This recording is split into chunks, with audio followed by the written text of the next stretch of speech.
Let's bring back in former Fremont Battalion Chief Mark Naveau. And Mark, while we're waiting this news conference to hear updated information from fire officials and also Mayor London Breed, whenever we talk about the timing of this, the first reports of there's something being wrong around 1:18 to the time that they were finally able to get it capped a little after 3:30. I think for some of us, we feel like, boy, that was an awfully long time, but you were actually saying that's not bad. No, because it takes time. First, notification of the fire. They've got to find out, okay, it's a gas fire. We've got to notify PG&E. PG&E's got to notify their crews. They've got to dispatch those crews. They're on standby, but then they have to travel from whatever location they're at. They have to get a plan in place with the incident commander from the fire department. Then they have to start the actual process of stopping the leak.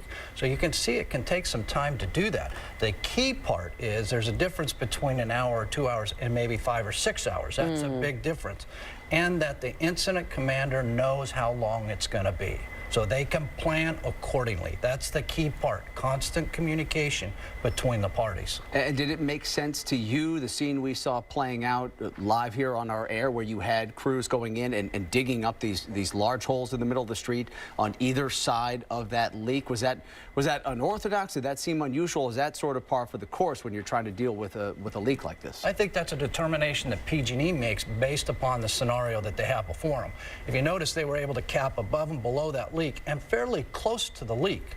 So they're trying to minimize the area that does not have gas service. After this is all said and done, there are other businesses and residents that have gas service that they're trying to make sure that they can minimize the number of folks without natural gas service. Yeah, because the further down the line you go, the more people that are going to be affected. And when we took a look at those pictures a short time ago from where that damaged backhoe is, which again, we believe that there were subcontractors doing work, somehow affected this line. As Mark pointed out, we don't know just yet if they in fact ruptured that line or if the work that they were doing led to the rupture per se.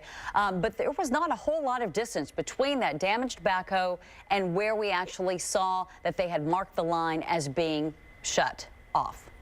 No question. And you can see, you know, the backhoe is certainly burned up. It was lucky those folks got out of there because that's instantaneous great heat, as we talked about earlier. So, you know, it's tragic. There are a number of people that are displaced here, no question. And certainly the economic impact, not to mention transportation in that area. But the good news is that it was fairly minimal in comparison as to what it could have been. Let me ask you, because obviously, you worked at one time for FEMA, in terms of the emergency response to a disaster, really, like this that's unfolding. What did you think about the approach here from first responders, the fire department, the police department, clearing out everyone in a 1-block radius, and it would seem nobody hurt in the end? Yeah, isn't that phenomenal? And you understand that this is static dynamic. That sounds crazy, but the situation was static in the sense that they knew they had a gas fire, they knew where it was spreading to, they could go ahead and protect exposures, those buildings that are threatened by the radiant heat. They're able to make sure everybody was out of those buildings, no loss of life. So all of that was done very well. Firefighters weren't hurt. They were far enough back with their apparatus and the hose lines, as you can see, spraying water on there. You know, so in terms of the potential. Now, keep in mind, during this whole hour this is burning, there's still great worry by the incident commanders and those there that this could go sideways very easy. Yeah, it is something, though, because I think to most of us, these flames do, in fact, look impressive. And it was an hour or so long of these very impressive flames. But as you point out, they were contained. And that the object or the directive to firefighters was protect those neighboring buildings. Let's hope that these flames don't spread. But as long as it's in that contained area, we might be okay. Yep. And the strategy would change if that was starting to threaten more and more of those buildings and homes. They knew what it was. They were able to get hose lines and cool that down. They couldn't get into the burning buildings. You saw them spraying water from the outside, and there was fire still burning inside those buildings doing damage.